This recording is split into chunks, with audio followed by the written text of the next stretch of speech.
시간이 되었습니다. 자리에 일어나셔서 묵도하심으로 다같이 주일 예배를 시작하겠습니다. 할렐루야. 그의 성수에서 하나님을 찬양하며 그의 권능의 궁창에서 그를 찬양할지어다. 그의 능하신 행동을 찬양하며 그의 지극히 위대하심을 찬양할지어다. 호흡이 있는 자마다 여호와를 찬양할지어다. 하나님 아버지, 하나님의 은혜로 2020년의 마지막까지 와서 하나님 앞에 송년 예배를 드립니다. 이 예배 가운데 함께 하시고 주님, 우리의 예배와 찬양을 연락하여 주시옵소서. 주님만이 영광 받으시옵소서.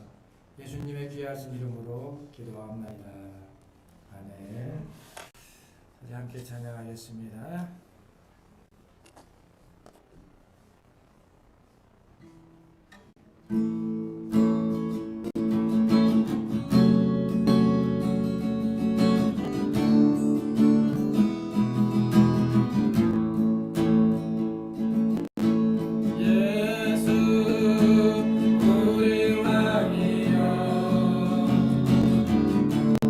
이곳에 오소서.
주여 목마릅니다. 주여 갈급합니다. 우리의 예배 가운데 임재하여 주시옵소서. 성령으로 기름 부어 주시고 우리의 예배가 온전한 예배 될 수 있도록 성령으로 충만하게 하여 주시옵소서. 하나님 오시는 한시도 살 수 없사오니 주여 이 시간 우리 가운데 임하여 주시옵소서. 우리를 만져주시고 우리를 고쳐주시고 우리를 회복하여 주시옵소서. 치유하여 주시옵소서. 주여 상창하고 기도하겠습니다. 주여 주여 주여 내 모든 것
전능하신 성령님,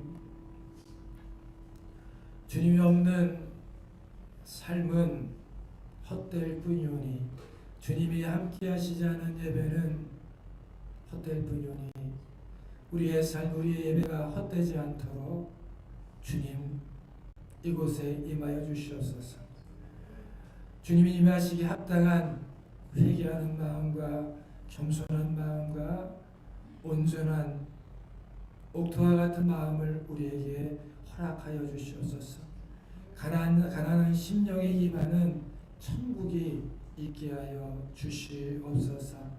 오늘 예배드리는 우리 로드님께 모든 지체들 마음 가운데 사슴이 시냇물이 찾기에 갈급한 심령을 허락하여 주셔서 갈급한 마음에 채워주시는 하나님의 풍성한 은혜를 누리게 하여 주시옵소서.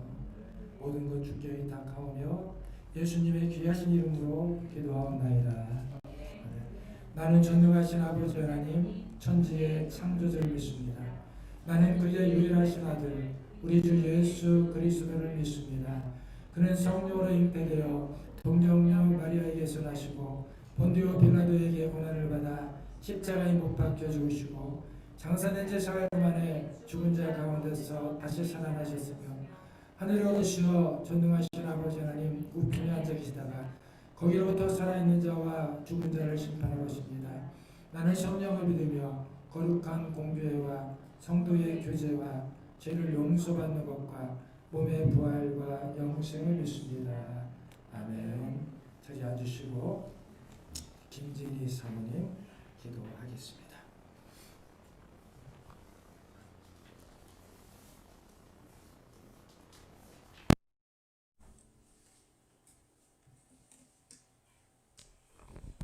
기도하겠습니다. 사랑과 은혜가 풍성하신 하나님 아버지, 새로운 다짐으로 올 한 해를 시작한 지 얼마 되지 않은 듯한데 벌써 올해 마지막 주일을 맞아 하나님의 크신 은혜와 무한하신 사랑에 감사 영광 드립니다. 매년 반복되는 수많은 일이 있었지만 올 한 해를 되돌아보며 올 한 해 나의 다 된 것은 다 하나님의 인도하심이라는 것을 깨닫고 잊지 않고 감사하게 하옵소서. 하지만 주님, 잘되고 감사할 일도 제대로 감사하지 못했으며 잘못하고 후회할 일들도 제대로 회개하지 못하였음을 고백합니다. 연약과 믿음 강건케 하시고 불쌍히 여겨 주옵소서.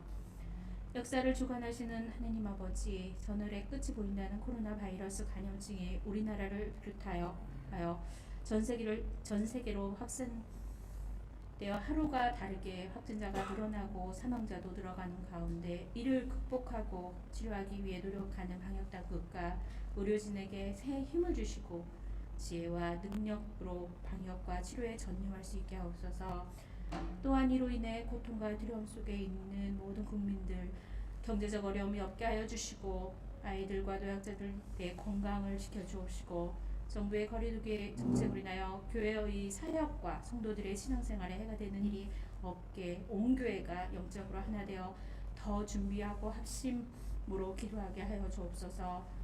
이 어려움 속에서도 각자의 자리에서 맡은 바 충성된 하나님의 일꾼으로 하늘의 지혜를 구하며 하나님만을 바라보는 시간이 되게 하옵소서. 빛이 되시는 주님, 우리 교회를 위해 기도합니다. 새해에는 코로나 전국에서 예배가 회복되고 사랑과 은혜가 충만한 교회가 되게 하옵소서. 지역사회의 복음화와 선교의 사명을 감당케 하옵시고 이 지역사회의 빛과 소금의 사명을 감당하는 교회가 되게 하옵소서. 오늘도 말씀을 전하시는 담임 목사님께 성령의 능력으로 붙들어 주셔서 영육간 강건케 하시고 성령의 능력이 임하시어 말씀을 통하여 우리에게 변화와 부흥의 역사가 일어나게 하옵소서. 우리를 구원하시는 주님, 언제나 보이지 않는 곳에서 섬기며 봉사하는 손길들이 있습니다. 주님의 은혜를 더하여 주시고 기쁨이 충만하게 하시고 가정, 직장, 사업장에 어려움이 없게 하여 주옵소서. 우리 가족 가운데 건강에 문제가 있다면 치료하여 주옵시고 코로나로 인하여 동영상으로 함께하는 성도들께도 어디서나 언제나 피곤치 않고 건강한 생활을 되게 하시고 오직 주님만 향하여 나가게 하여 주옵소서. 모든 것 감사드리며 예수님의 이름으로 기도드립니다. 아멘.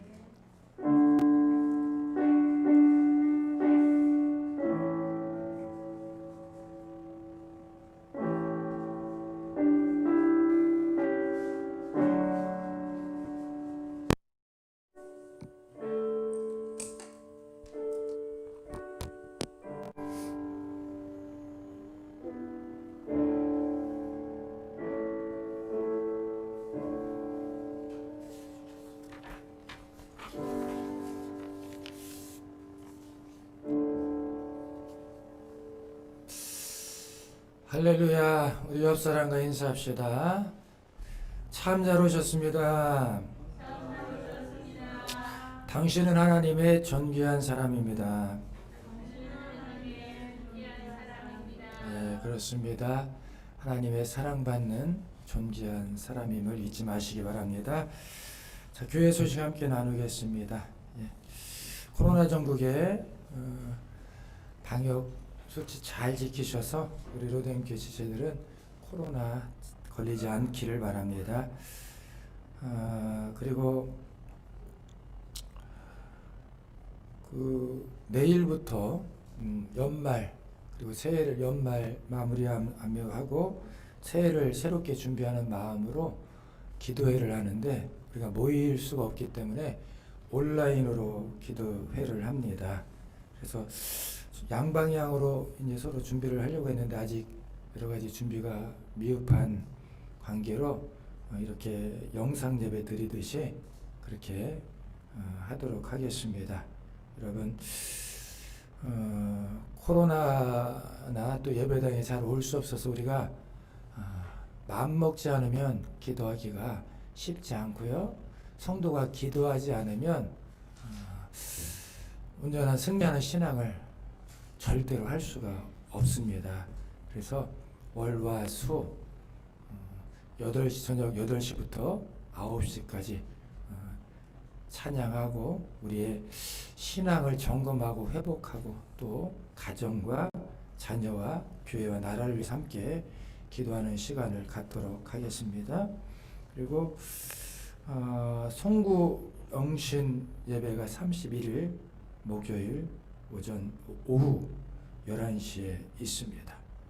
그리고 1월 첫 주 신년 특별 새벽 기도회를 오프라인과 온라인 이렇게 동시에 진행하도록 하겠습니다. 먼 지역에 계시면서 이렇게 그동안 그 특별 새벽 기도회라 그런데 참석하지 못한 분들도 이번에 새롭게 시작하는 새해에는 기도로 시작한다는 마음으로 함께 동참해 주시기 바랍니다. 나머지 광고 주보를 참조하시면 되겠습니다. 이 시간에는 성경 봉독을 하겠습니다. 오늘 우리에게 주시는 하나님 말씀은 신약 성경 골로새서 2장입니다. 골로새서 2장 6절과 7절 말씀입니다.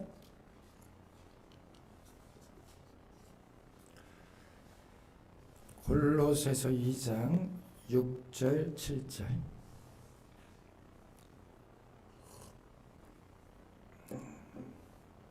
자, 화면 넘겨주세요. 우리 교독해서 제가 한 절 읽고 여러분들이 한 절 읽고 교독해서 봉독하도록 하겠습니다. 그러므로 너희가 그리스도 예수를 주로 받았으니 그 안에서 행하되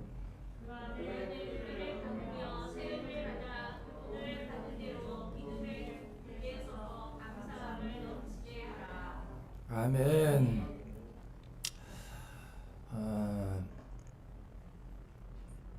설교 중에 이제 성경 봉독 몇 개 띄워줘야 되니까 준비하세요. 자, 오늘 함께 나눌 말씀 제목은 감사로 마무리하는 한 해입니다. 자, 따라합시다. 감사로 마무리하는 한 해. 다시 한번 감사로 마무리하는 한 해. 현대의 지성인 um베르토 에코라는 분이 책을 쓰셨는데 시간의 창조라는 책입니다. 거기에서 이분이 이런 말을 했어요. 인류의 가장 위대한 발견은 바로 시간의 발견이다. 그리고 이것이 인간의 가장 독특한 문화적 특징이다. 이렇게 말했어요. 실제로 인간만이 시간의 흐름을 감지할 수 있습니다. 그리고 그 흐름을 잴 수 있는 도구를 발명했는데요. 그것이 바로 시계입니다. 나아가서 그 시간의 흐름을 매듭으로 만들었어요. 그것이 뭡니까? 달력이에요. 달력. 하루, 한 주, 한 달, 1년, 그리고 한 시대, 한 세기, 이렇게 시간의 흐름을 끊어서 매듭으로 만든 것이 바로 역사입니다. 이제 우리는 1년이라는 매듭을 마감하고 있습니다. 인생이 한 매듭을 짓고 넘어가야 되는데 어떻게 매듭을 지어야 할까? 무엇으로 이 1년이라는 한 매듭을 지어야 아름다울까? 바로 가장 좋은 매듭은 감사입니다. 그보다 더 좋은 매듭은 없는 것입니다. 한 해를 마감하면서 아유, 올 한 해도 참 힘들고 괴로웠다 이렇게 마무리하는 것이 아니라 한 해를 마무리하면서 참 힘든 시기를 보냈지만 그래도 하나님의 은혜 안에서 감사하다. 이렇게 매듭 지어야 된다는 것이죠. 대부분의 사람들은 무엇을 가졌다, 무엇을 못 가졌다라는 물질적인 소유의 차원에서만 감사의 조건을 찾아요. 그러다 보니까 감사할 일들이 많지가 않은 것이죠. 감사가 메마를 수밖에 없습니다. 많이 가졌기 때문에 감사하는 것은 믿지 않는 사람들도 얼마든지 할 수 있는 감사입니다. 위대한 사도 바울은 우리 믿음의 사람들의 감사는 달라야 된다고 말씀합니다. 육신의 삶 이상의 것이어야 된다고 말씀하고 있습니다. 그리고 사도 바울은 실제 그러한 삶을 살았고요. 오늘 본문인 골로새서는 바울이 로마의 감옥에 있을 때 쓴 편지입니다. 여러분 솔직히 감옥 안에서 무엇이 감사할 게 있겠습니까? 그런데 바울은 이 감옥 속에서 성도들에게 이렇게 권면하고 있어요. 믿음에 굳게 서서 감사함을 넘치게 하라. 믿음에 굳게 서서 감사함을 넘치게 하라. 감옥에 갇혀 있는 사도 바울이 자유롭게 다니는 성도들에게 권면하고 있는 것입니다. 믿음에 굳게 서서 감사함이 넘치게 하라. 여기서 넘치게 하라 할 때 넘친다는 이 말의 원어적인 의미는 뭐냐면 장마철에 비가 많이 와서 강물이 뚝을 넘쳐 흐르는 그런 의미가 있어요. 다시 말씀드려서 사도 바울은 장마 때 강물이 흘러 넘치듯이 너희에게 감사가 넘치게 하라는 것입니다.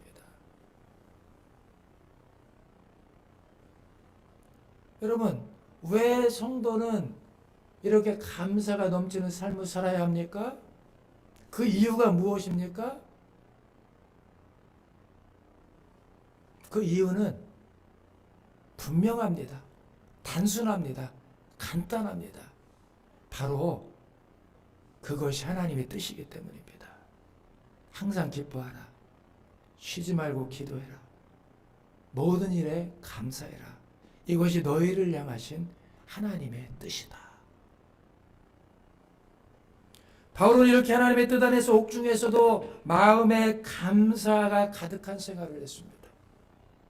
분명한 것은 사도 바울의 감사는 환경의 좋음과 생활의 넉넉함에서 오는 감사가 아니었다라는 것입니다. 환경을 초월한, 상황을 초월한 하늘의 감사였던 것입니다. 어떻게 그런 감사가 가능합니까? 어떻게 환경을 초월한 감사가 가능하냐는 것입니다. 그 답은 바로 믿음에 있습니다. 사도 바울은 믿었어요. 그가 어디에 있든지 어떤 환경에 있든지 믿었습니다. 모든 일에는 하나님의 섭리가 있다는 거예요.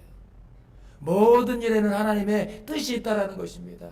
내가 지금 감옥에 있지만 분명히 하나님의 뜻이 있어서 나를 이 감옥에 있게 하셨다는 그 믿음을 끝까지 놓지 않았다는 것입니다.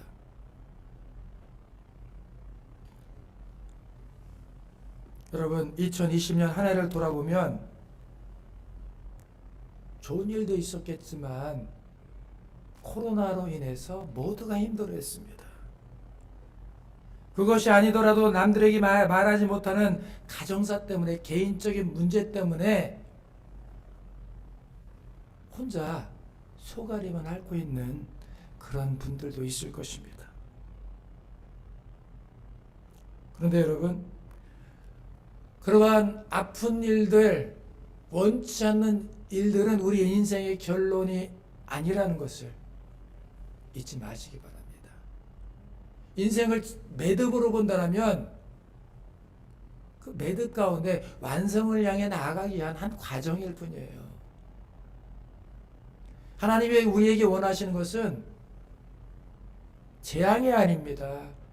슬픔이 아니에요. 고통이 아닙니다. 우리에게 원하시는 것은 온전한 삶인 거예요. 우리에게 원하시는 것은 풍성한 삶이에요. 만족한 삶인 것입니다. 환경을 초월하고 상황을 초월하고 어떤 상황 가운데서도 믿음 안에서 온전한 삶을 살기를 원하십니다. 그래서 하나님께서는 그 온전한 삶의 과정 가운데 우리를 깎고 우리를 깨뜨리기 위한 과정들이 필요한 것입니다. 그것이 슬픔이 되고 괴로움일 수도 있고요. 우리를 낙심케 하는 힘든 상황일 수도 있는 것입니다. 그러나 그 모든 일들이 우리 인생을 통으로 볼 때 결론이 아니라 단지 과정일 뿐이라는 것 잊지 마시기 바랍니다. 온전함을 위한, 성숙함을 위한 과정인 거예요. 그러게 여러분, 하나님의 은혜로 권면합니다. 2020년 괴로움과 아픔의 기억들을 완성을 위한 또 하나의 과정으로 여기시고 감사의 마음으로 잘 마감할 수 있기를 주님의 이름으로 축복합니다. 그러면 우리는 어떻게 해야 감사가 넘치는 삶을 살 수 있을까를 함께 생각해 보고자 합니다.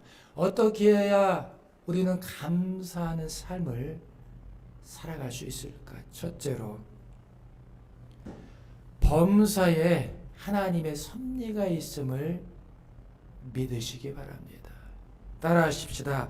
범사에 하나님의 섭리가 있음을 믿으라.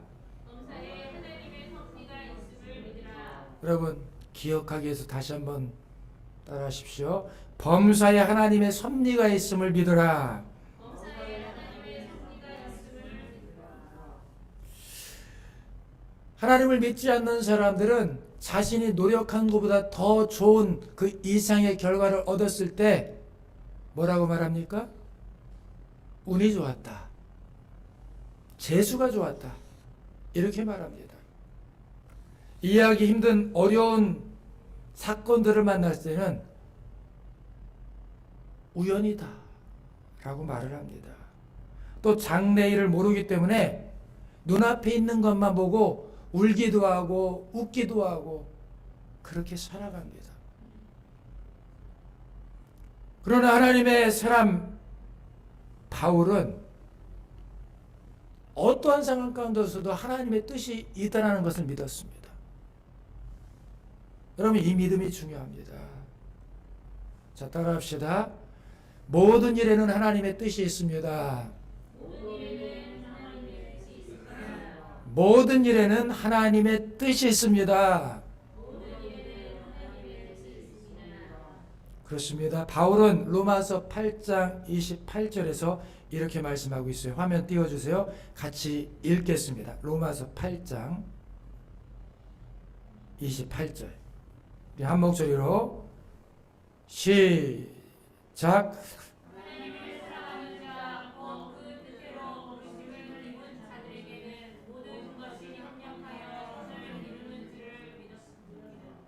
여러분 믿습니까?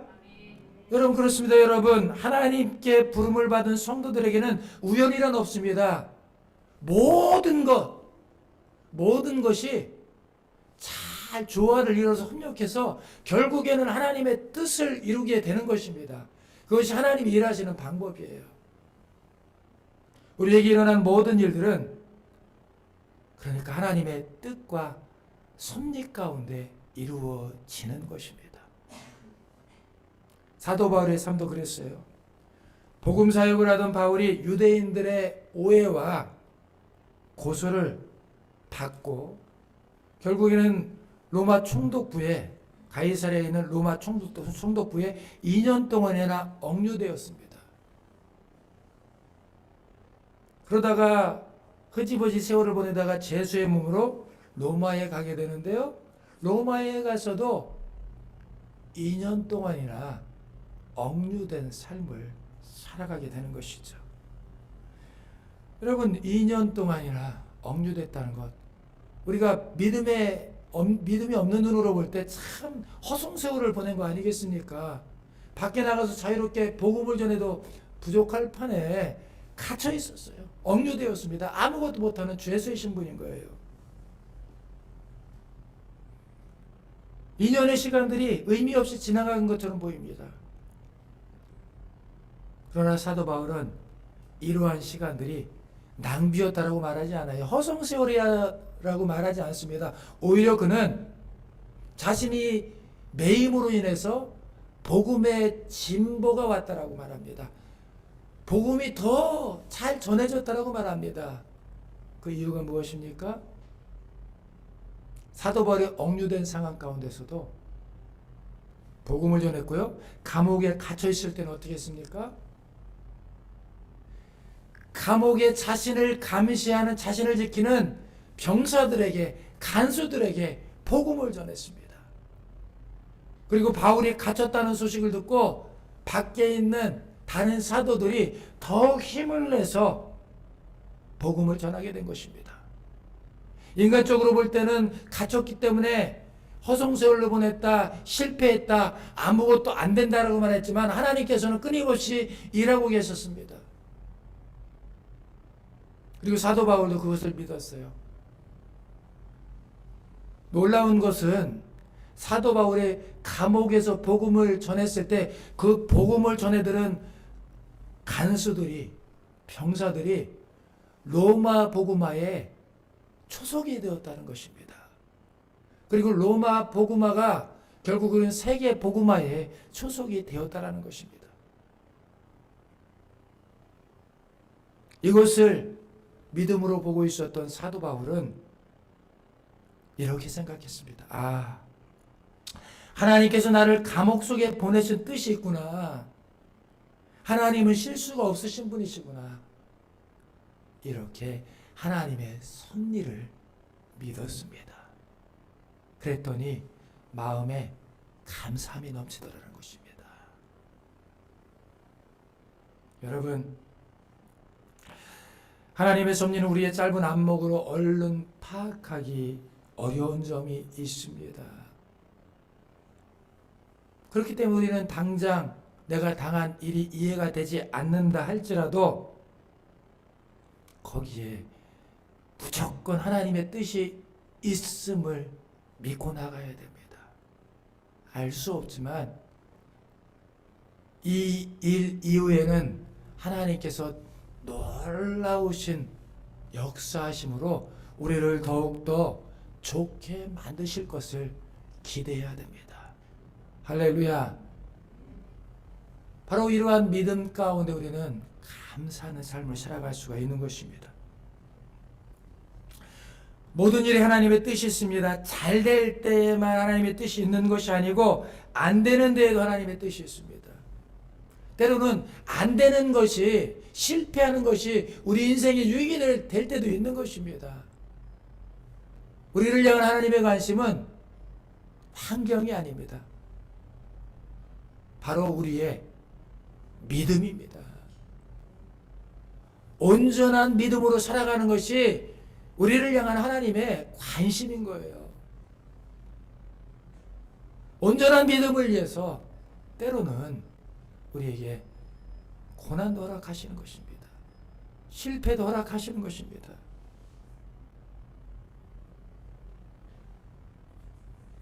심지어 재난을 당하고 불구가 되고 병이 들고 가슴 아픈 일들을 통해서도 하나님의 뜻을 이루어 가시는 것입니다. 강원도에 가면 예수원이라는 수도원이 있는데 설립자가 대천덕 신부님이십니다. 성공의 신부님이세요. 그런데 이분 아버님이 중국에서 오랫동안 선교를 하신 토레이 목사님이세요. 중국에 전쟁이 일어나서 공산당과 국민당이 싸울 때에 루벤 토레이 목사님은 중국어와 영어가 능통했기 때문에 통역하는 일을 하게 되었습니다. 한 번은 통역을 마치고 트럭을 타고 집을 돌아오고 있었는데 피곤해서 한 팔을 트럭 밖에 내놓고 잠이 들었어요. 그 잠이 든 상황 가운데서 트럭이 전복되고 말았습니다. 정신을 잃고 나중에 정신을 차려보니까 병원에 있는 것입니다. 근데 한쪽 팔이 감각이 느낌이 없는 거예요. 그래서 봤더니 한쪽 팔이 절단이 된 겁니다. 의사가 말합니다. 정신이 없었기 때문에 동의를 구하지 못하고 팔이 너무 상해서 그냥 놔두면 목숨까지 위험했기 때문에 동의를 구하지 않고 수술을 해서 한쪽 팔을 절단했다는 것입니다.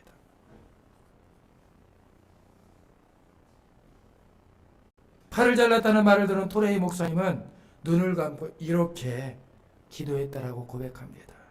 하나님, 내 팔을 왜 가져가셨는지 모르겠지만 이 팔을 가져가신 일을 통해 협력하여 선을 이루게 될 줄 믿습니다. 그 후에 토레이 목사님은 은퇴해서 미국으로 가셨다가 한국에 선교사로 와달라는 부탁을 받고 대구로 오게 됩니다. 대구로 오셨을 때 그때가 한국전쟁이 끝난 직후였어요. 한국에 와서 선교를 하다 보니까 전쟁통에 팔다리를 잃은 사람들이 너무나 많은 겁니다. 그런데 팔다리를 잃었는데 의수와 의족을 한 사람이 없는 거예요. 다들 지팡이만 짚고 다니고 쫄뚝쫄뚝 다니고 의수와 의족이 없어요. 그래서 목사님은 나를 한국에 보내신 하나님의 뜻이 이거구나 라고 하면서 그때부터 의수와 의족을 만들기 시작했습니다. 그래서 그들이 재활할 수 있도록 도와주는 사역을 시작했던 것입니다. 그래서 팔을 잃고 다리를 잃은 사람들을 위해서 의수와 의족을 만들어주면서 재활 사역을 시작했습니다. 이 목사님이 나중에 이렇게 고백합니다. 하나님께서 이 일을 맡기시려고 나의 한 팔을 가져가셨군요. 이렇게 한국에서 재활의학은 토레이 목사님으로 해서 시작이 되었습니다. 연세대학교 병원 앞에 토레이 채플이라는 작은 예배당이 있습니다. 이 예배당이 그분의 처음 시작한 재활 사역을 기념해서 세운 예배당이 바로 토레이 채플입니다. 이 토레이 목사님은 평생 단 한 번도 하나님 왜? 라는 질문을 하지 않았다고 합니다. 늘 이런 말을 했다는 것이죠. 하나님 왜인지는 제가 이해하지 못했지만 분명히 이 일에는 하나님께서 합력하여 선을 이루실 줄 믿습니다. 이것이 토레이 목사님의 평생 신앙 고백이었던 것입니다. 사랑하는 여러분, 기억하십시다. 오직 하나님만이 우리에게 무엇이 좋은지, 우리에게 무엇이 나쁜지를 가장 잘 알고 계십니다.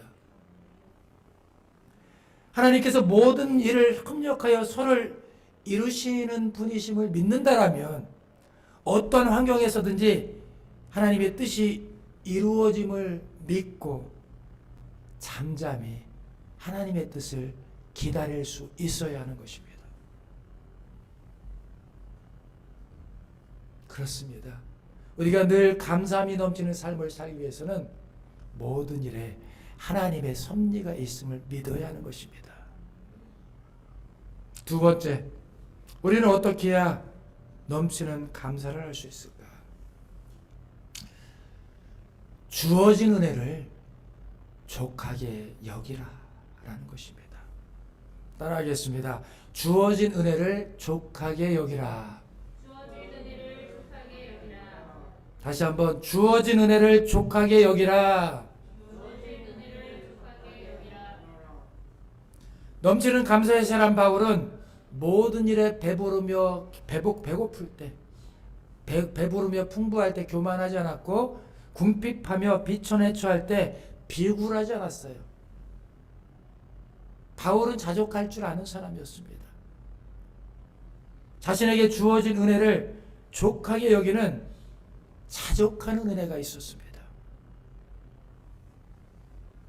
여러분, 우리가 자족의 단계에 이르기 위해서 우리가 극복해야 될 것이 하나 있습니다. 바로 비교하는 것입니다. 자꾸 비교하는 일입니다. 남의 손에 떡이 더 커 보인다는 말이 있어요. 사람들은 내 것과 남의 것을 자꾸 비교하는데, 비교하게 되면 절대 내 것이 작게 보입니다. 남의 것이 더 크게 보이는 거예요. 걸어다니는 사람은 자전거 탄 사람이 부럽습니다. 자전거 탄 사람은 오토바이 타고 가는 사람이 부러워요. 오토바이 타고 가는 사람은 자동차를 타고 가는 사람이 부럽습니다. 자동차를 탄 사람도, 경차를 탄 사람은 큰 차를 탄 사람이 부럽고, 큰 차를 탄 사람은 고급 차를 탄 사람이 부럽습니다. 사람은 그렇다면 그 사람이 최고급, 세계에서 하나밖에 없는 최고급 차를 타게 되면 만족할까요? 안 그렇습니다. 그 사람이 욕심을 버리지 않는 한 더 큰 것, 더 좋은 것을 원하게 되어 있는 것입니다. 평생 만족할 수가 없어요. 여러분, 비교는 그래서 안 좋은 겁니다. 위로 비교해도 안 좋고 아래로 비교해도 안 좋습니다. 나보다 더 나은 사람과 비교하게 되면 내가 초라해 보는 걸 보이게 되고요. 나보다 못한 사람과 나를 비교하게 되면 내가 교만해지는 거예요. 우쭐해지는 것입니다. 누구는 이렇고 누구는 저렇고 이렇게 남과 비교하는 데서 우리 인생에 문제가 생깁니다. 만족할 줄을 모릅니다. 행복하지 않아요. 여러분, 우리가 왜 비교하지 말아야 됩니까? 하나님께서 각 사람의 분량에 맞게 은혜를 주셨기 때문입니다. 우리는 내게 주어진 하나님의 은혜가 족한 줄을 알아야 됩니다. 사도 바울에게는 가시가 있었습니다. 바울은 가시 때문에 괴로워서 하나님께 가시를 없애달라고 3번이나 기도했어요. 이 가시는 육체적인 질병을 말하는 것입니다. 이러면 당연하죠. 어느 누구가 질병을 가지고 좋다고 하겠습니까? 당연히 질병이 있으면 고쳐달라고 해야죠. 그런데 하나님께서는 당연한 요구를 하는 사도 바울에게 이렇게 말씀하고 있습니다. 자, 성경 고린도후서 12장 9절을 띄워주세요. 우리 한 목소리를 읽겠습니다. 고린도후서 12장 9절. 한 목소리로 한 번 더 넘기세요.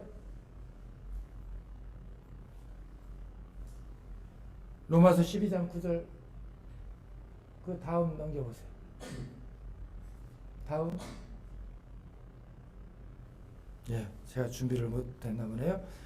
자, 제가 읽어드리겠습니다. 내 은혜가 내게 족하도다. 이는 내 능력이 약한 데서 온전하여 짐이라. 아멘. 내 은혜가 내게 족하다. 네가 지금 질병 가운데 있지만 이미 네가 받은 은혜가 충분하다. 네가 부족할 때, 네가 약할 때 너는 더 강해진다. 이 말은 무엇입니까?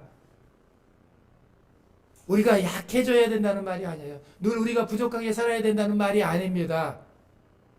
부족할 때 심정이 어떻습니까? 약할 때 심정이 어떻습니까? 가난해요. 마음이 가난하고 겸손합니다. 자신의 약함을 인정하고 어떻게 합니까? 하나님을 간절히 의지하게 됩니다. 여러분, 우리 인생에 가장 강할 때는 간절히 하나님을 의지할 때입니다. 간절히 하나님을 바라볼 때입니다.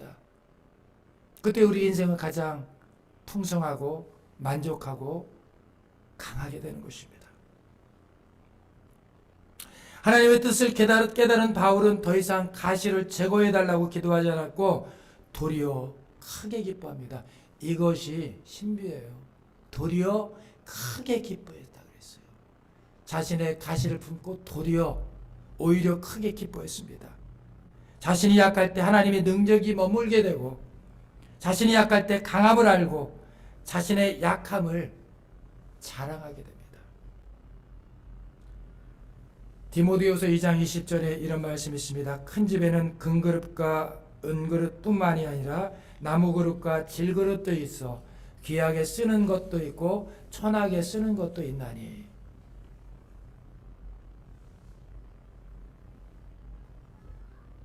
말씀 띄워주세요.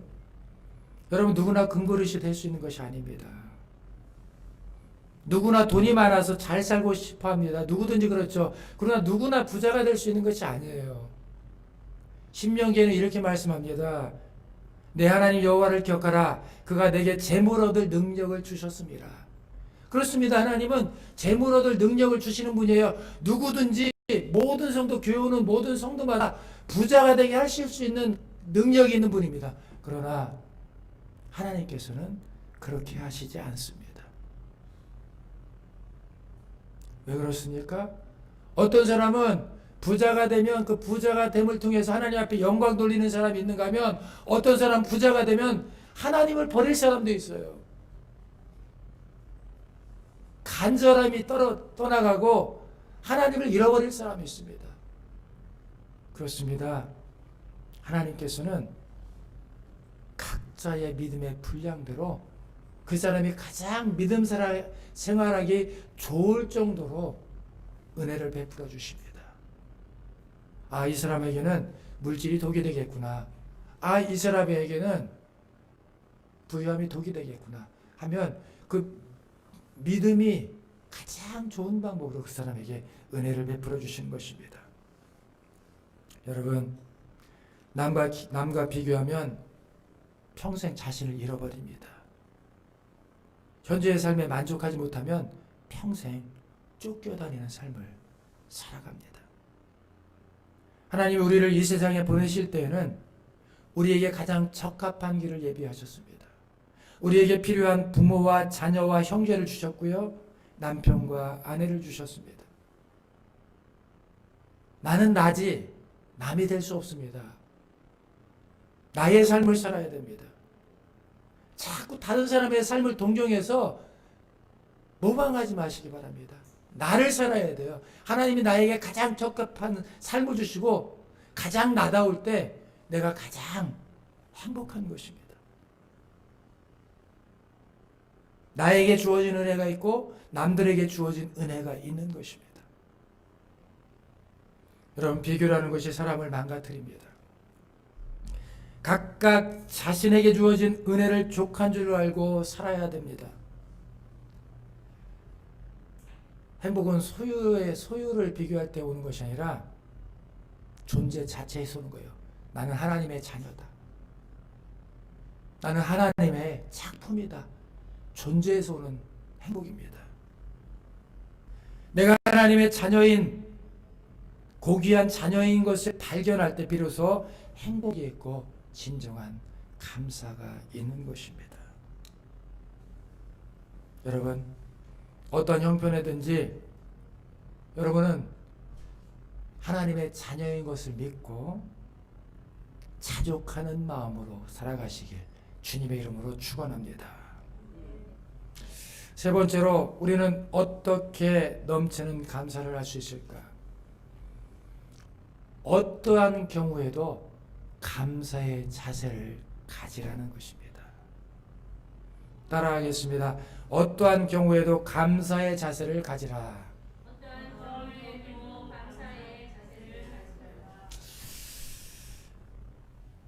파랑새라는 동화가 있습니다. 희곡 작가 메테르 링크라는 분이 쓰신 파랑새를 보면 두 어린아이가 행복을 주는 행복의 파랑새를 찾아서 집을 나섭니다. 멀리까지 돌아다녔어요. 근데 아무리 돌아다녀도 이 파랑새를 찾지 못하고 결국에는 빈손으로 집으로 돌아옵니다. 그런데요, 집으로 돌아오는데 자신들이 그토록 찾던 파랑새가 집 처마에서 즐겁게 노래하고 있는 것입니다. 그때 그 아이들은 이렇게 말합니다. 아니, 저것이 우리가 찾아 헤매던 파랑새로구나. 우리는 아주 멀리에서 파랑새를 찾았지만 사실은 우리가 찾던 파랑새는 여기에 있었구나. 이 소설이 우리에게 행복에 관한 아주 귀중한 교훈과 지혜를 주고 있습니다. 여러분, 행복은 먼 곳에 있는 것이 아니라 나의 가장 가까운 곳에 있다라는 것입니다.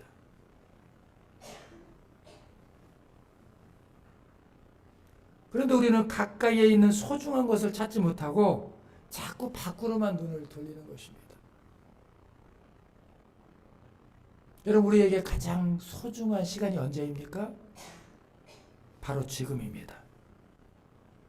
우리에게 가장 소중한 사람이 누구입니까? 가족입니다. 지금 나와 내 옆에 함께 있는 성도입니다. 지금 나에게 가장 중요한 일이 무엇입니까? 지금 내가 하고 있는 일입니다. 그런데 사람들은 자꾸만 멀리서 소중한 것을 찾습니다. 가장 소중한 가족을 무시하고 자꾸 다른 곳에서 사람을 찾고요.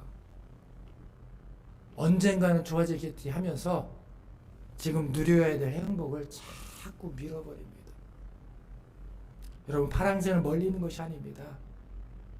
나중에 오는 것이 아닙니다. 지금 내가 있는 곳에 파랑새가 있습니다. 여러분, 감사하는 일도 마찬가지입니다. 자꾸 무엇이 있어야 감사하려고 하지 마시고 지금 감사하시기 바랍니다. 살아있음을 감사하시기 바랍니다.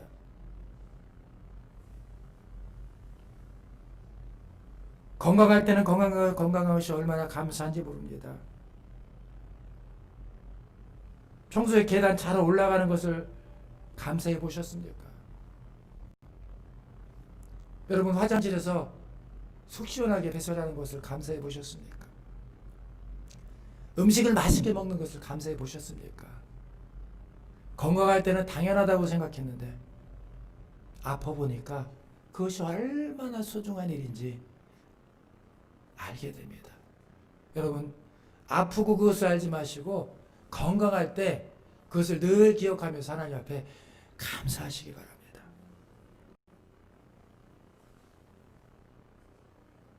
예를 들자면 끝이 없습니다. 내가 가지고 있고 누리고 있는 것을 당연하게 생각하면 안 됩니다. 모든 것이 하나님이 주신 것이고 은혜입니다. 가족도, 내가 타고 다니는 자동차도, 직장도, 모든 것이 하나님이 허락하신 은혜인 것입니다.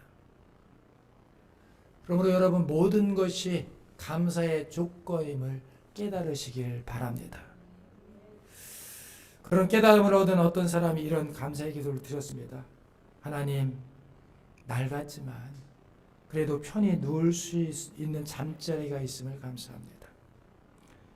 바람틈이 난 벽이지만 사방을 아늑하게 두르고 천정이 있음을 감사합니다.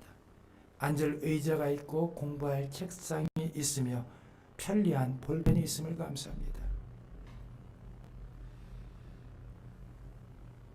시간을 맞춰주는, 시력을 맞춰주는 안경이 있음을 감사합니다. 신문과 잡지가 문턱까지 배달되어 집에 앉아 볼 수 있는 것도 감사합니다. 우편 배달부와 쓰레기 치워가는 사람들이 있음을 감사합니다. 너무나 당연하고 일상적인, 당연하다고 생각했던 것들을 감사해 보시기 바랍니다. 어떤 환경에서도 감사할 수 있는 비법을 터득한 사람의 감사인 것입니다.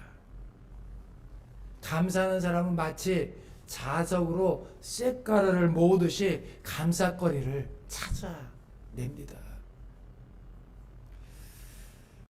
여러분, 깨닫는 것이 은혜입니다. 감사의 조건을 찾아내는 것이 은혜입니다.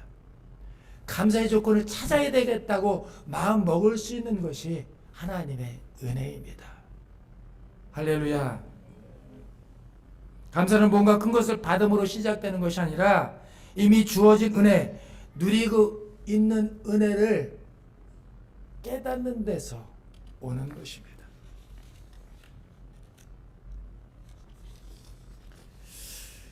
미국의 한 부흥사가 하루는 버스 탔는데 뚱뚱하게 생긴 아주머니가 개구장에 아이 5을 데리고 탄 거예요. 이 버스를 타고 가는데 너무나 괴롭습니다. 이 5명의 아이가 억지를 부리는 아이, 때를 쓰는 아이, 고래고래 고함을 지르는 아이에다가 버스 안에 이리저리 뛰어다니고 난리를 피우는 아이로 인해서 버스 안이 난장판이 되어버렸어요. 뚱뚱한 아주머니는 이런 아이들을 때리고 욕하고 저주하고 팔짝팔짝 뛰었습니다. 피곤해서 쉬고 싶었던 이 부흥사는 도무지 참아내기가 힘들었어요. 뭔가 폭발할 것 같았습니다.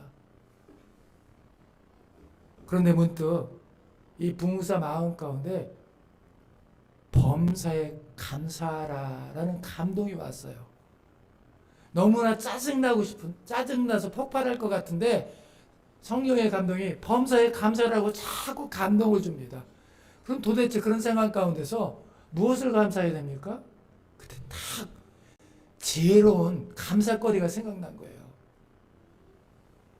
하나님이시여, 저 여자가 내 아내가 아닌 것을 감사합니다. 라고 감사 기도를 했다라고 합니다. 여러분, 감사할 수 있는 방법을 터득하면 어떠한 경우에서도 감사할 수가 있는 것입니다. 범사에 감사하기로 작정하시면 결국에는 감사거리를 찾아낼 수 있어요. 그리고 감사가 내 삶의 습관이 되면 나중에는 우리의 인격이 되고요. 늘 감사하는 사람 마음 가운데 천국이 임하게 되는 것입니다.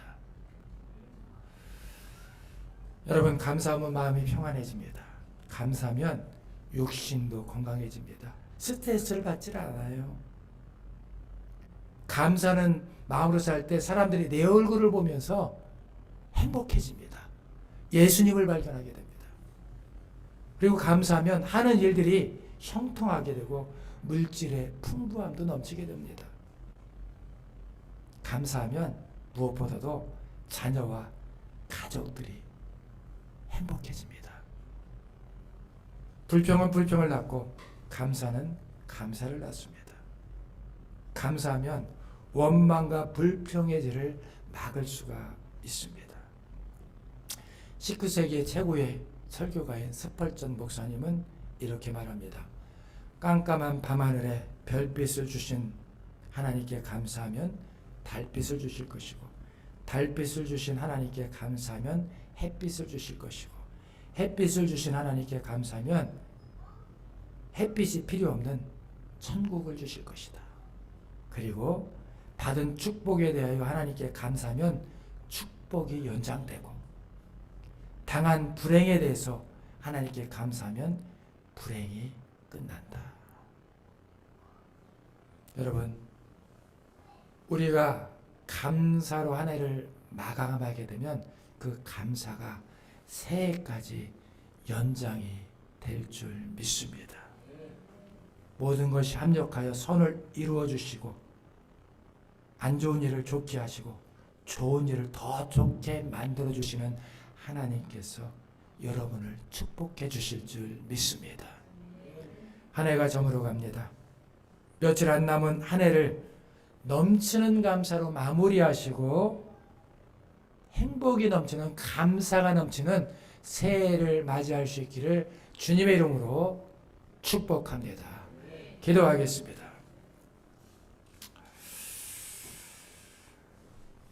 은혜로우신 하나님, 하나님의 은혜로 여기까지 왔고, 이 시간 은혜 안에서 감사로 한 해를 마무리하기를 원합니다. 살아계신 성령님, 혹여나 우리 안에 조금이라도 원망하는 마음과 불평의 마음이 있었더라면 십자가에 못 박아 주시옵소서. 불평이 변하여 감사가 되게 하옵소서. 기쁨이 되게 하여 주시옵소서. 하나님, 불행이 변하여 행복이 되게 하여 주시옵소서. 이 남은 한 해를 감사로 잘 마무리하는 우리 로뎀교회 모든 식구들 되게 하옵소서. 예수님의 귀하신 이름으로 기도하옵나이다. 아멘. 우리 자리에 일어나셔서 함께 찬양하겠습니다. 오 신실하신 주.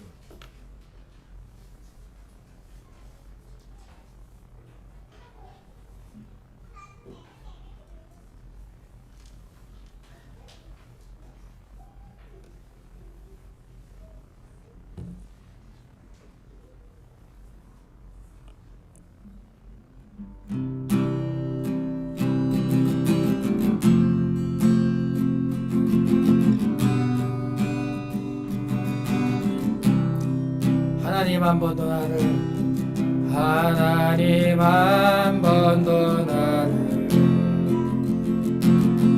실망시킨 적 없으시고,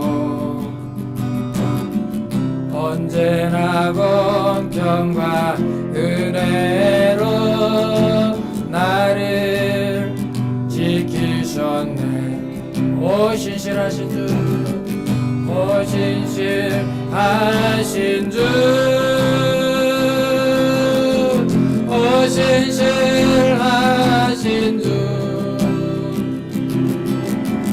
내 너를 떠나지도 않으리라, 내 너를 버리지도 않으리라, 약속하셨던 주님, 그 약속을 지키사 이후로도 영원토록 나를 지키시리라 확신하네. 지나온 모든 세월들, 지나온 모든 세월 돌아보아도 그 어느 것 하나 주의 손길 안 미친 것 전혀 없네. 오 신실하신 주, 오 신실하신 주, 오 신실하신 주, 내 너를 떠나지도 않으리라, 내 너를 버리지도 않으리라, 약속하셨던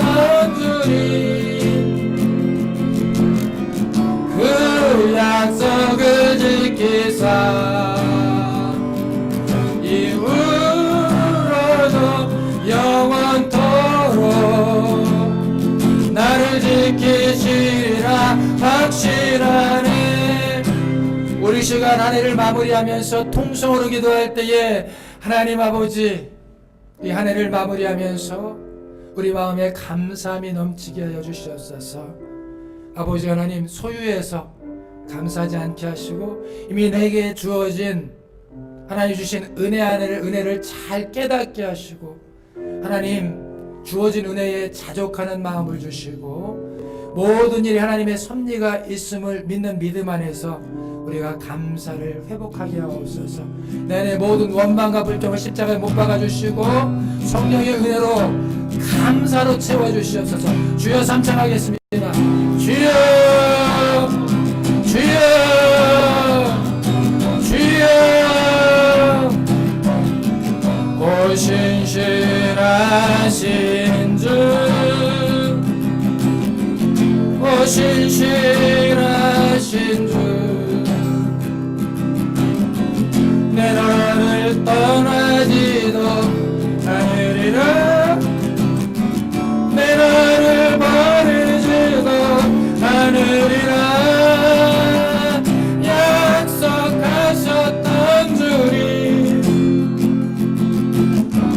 그 약속을 지키사 이후로도 영원토록 나를 지키시리라 확실하네. 내 안에 모든 원망과 불평을 떠나갈지어다 모든 원망의 영은 떠나갈지어다 모든 불평의 영은 떠나갈지어다 하나님 아버지 내 안에 감사의 영을 부어주시옵소서. 기쁨의 영을 부어주시옵소서. 은혜의 성령의 은혜로 충만하게 하시고 아버지 하나님 모든 원망과 불평이 변하여 기쁨이 되게 하시고 찬송이 되게 하시고 하나님 감사가 되게 하여 주시옵소서. 슬픔 대신 기쁨을 근심 대신 찬송의 옷을 입혀 주시옵소서. 아버지 우리의 머리에 재 대신 화관을 씌워주시옵소서. 찬송의 화관을 씌워주시옵소서. 주님의 영광을 가득하게 하여 주시옵소서. 하나님 찬양의 영으로 충만하게 하옵소서. 온 땅이여 주님께 외쳐라 능력과 위엄의 왕 되신 주 산과 바다 기뻐 노래하며 영원히 주님을 사랑하리라 신실하신 주의 약속 나가 위로자 되신 하나님 아버지 우리도 함께 모든 지체들 마음을 맡아주시고 상하고 찢겨진 심령을 고쳐주시옵소서. 위로하여 주시옵소서. 주님의 성령으로 일으켜 주시옵소서. 일어나라 빛을 발하라 여호와의 능력이 내게 임하였으니 너는 일어나라 빛을 발하라 하나님의 사람들이여 일어나라 빛을 발하라 여호와의 영광이 내게 임하였으니 너는 일어나라 빛을 발하라 하나님의 사람들이여 주님의 성령 임하옵소서. 이 땅 가득히 임하옵소서. 주님의 성령 아버지 하나님 역사해 주시옵소서. 주님의 성령으로 임하여 주셔서 아버지 하나님 상한 심령을 위로하시고 고쳐주시고 살려주시고 우리 모든 죄 가운데 성령의 영을 부어주시옵소서. 일어날지어다 잠자는 내 영혼아 일어날지어다 잠자는 내 영혼아 깰지어다 감사의 영을 깨워주시옵소서. 아버지 하나님 일어나소서. 아버지 하나님 갖춰진 입술 열어주시고 아버지 무뎌진 심령을 깨워주시옵소서.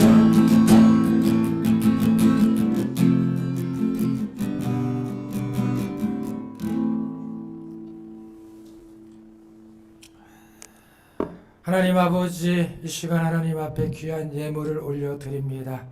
11주 예물, 감사헌금, 주일헌금, 또한 기도의 제목을 담아서 목적 헌금을 드리오니 주님 연락하여 주시옵소서. 하나님, 우리의 심령이 아버지 하나님 물질에 노예되지 않게 하시고 물질의 청지기가 되게 하여 주시옵소서. 우리의 삶을 더욱더 윤택하게 하시고 하나님께서 믿는 자에게 베풀어 주신 은혜가 우리 로뎀교회 아버지 하나님 지체들의 사업장과 아버지 하나님 삶의 서전에 임하게 하여 주시옵소서. 이 예물이 하나님 나라와 영광을 위하여 귀하게 쓰여지게 하옵소서. 이제는 우리 주 예수 그리스도의 은혜와 하나님 아버지의 극진하신 사랑하심과 성령님의 감동 감화하시고 역사 충만하신 은혜가 감사로 한 해를 잘 마무리하고 새해를 맞이하기를 소원하는 로뎀교회 모든 지체들 머리 위에 가정과 모든 삶 가운데 이제로부터 영원까지 함께 하시기를 간절히 축원하옵나이다. 아멘.